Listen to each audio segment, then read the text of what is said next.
Hello everyone, welcome back to my channel. It's lovely to have your company here today. I want to talk about something today that I've mentioned a few times briefly in other videos, but I want to talk about it a little bit more in depth today. Now, I've made a few notes over here.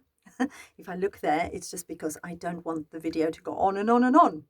I want to keep it in a certain amount of time. So the thing I want to talk about is storytelling. So, storytelling, as we all know, is one of the oldest forms of entertainment.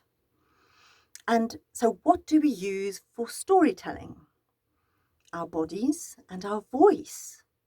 And for those of you who know that I have been a soprano for a long, long time, voice is very important to me. So, I personally think that our voice is our most important communications tool, and I'll tell you in a minute why.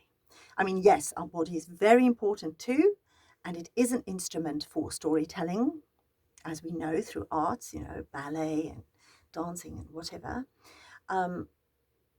But our bodies can't lie. The body language can't lie, and neither can our voice. But often our voice is the very first thing people experience of us. You think about it. I mean, yes, we've got loads of ways to communicate now, but we still have to call people from time to time. And it's the first thing they hear of you, the first contact they have with you, and it's the first contact you have with them. So you can tell who they are. Even if you've not studied voice, we can all do that. We can all find out who that person is by the way that they sound, and yes, the words that they use, but it's to do with the voice more than the words in a way. And I'll tell you a bit about that later too. So, as well as I do, especially if you know somebody and they call you and you say, hello, how are you? And they went, I'm fine. You know they're not fine, right? So the voice tells us a lot about the other person. And of course, we use our voice all the time, even when we're not speaking or singing. Your voice is running your thoughts in your head all day long. But because we are so used to hearing it, we don't realize it. We actually don't realize it. And of course, if you happen to be a writer like I am now, not only do you hear your own voice, you also hear your characters' voices as well. Yes, we can't escape our voice. And of course, so some of us use it professionally. We train to use it for singing or performance or whatever, acting.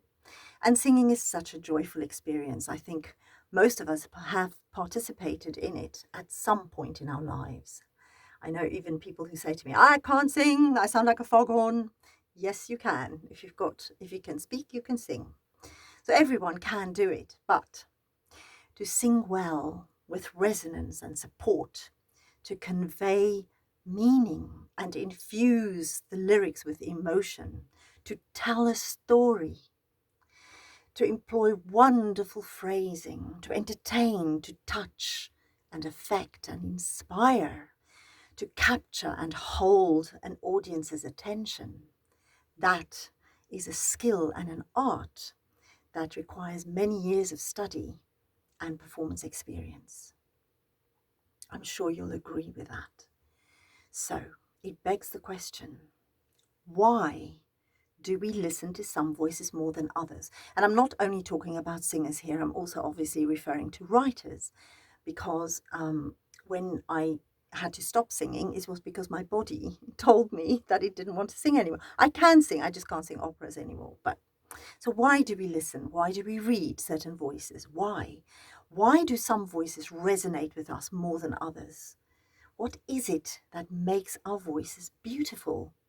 Is it just our preference? And the answer to that is no, it's not. There are reasons why we find some voices more beautiful than others. And we may not always consciously know why we enjoy those voices more, but when we analyze and dissect the voice, and especially our response to it, then the reasons become clear. I mean, you all know that our bodies are bioelectrical systems, and that every cell in our body is a sound resonator. It means that we have the ability to affect not only others, but via the sounds we focus through our bodies, also to improve our physical, mental, and emotional health. And in fact, we respond to all sound vibration, both negative and positive. And it is one of the reasons to be vigilant, not only of the sound we put out into the ether around us, but also of the sound we let into our physical bodies and our psyches. And it is one of the things that I talk about with my students. I always say to them, be careful the sounds you make, because they don't just stay here. When you think the sound is made and it's gone, it isn't. It's affecting everyone around you and the ether around us. The thing is, the more we're exposed to resonances, both positive and negative, the more permanent and greater their effect on our individual energies. The fact that we're so sensitive to sound has much to do with what happens when we encounter sympathetic resonance. So when two or more bodies have similar vibrational frequencies, it makes them more compatible. Our relationships, or the singers or the writers we're in sympathetic resonance with, reveal much of our own resonance and vibration. So every time we interact with another person, there is an exchange of energy, and I know you know this. So the reason I'm telling you this is because I'm going to do a series of videos about Adam Lambert's voice. Now, people who know me and have followed me for a while know that I admire him greatly. I think whenever he sings, it is a masterclass in not only voice production, but skill sets that he brings to the stage. And it is wonderful to watch, and I can't wait to share with you all the things that I observe. Now, I do have another YouTube channel called The Soundbath, and I also have a blog site also called The Soundbath. And I have spoken about Adam's voice a lot on there and written lots and lots of things about it.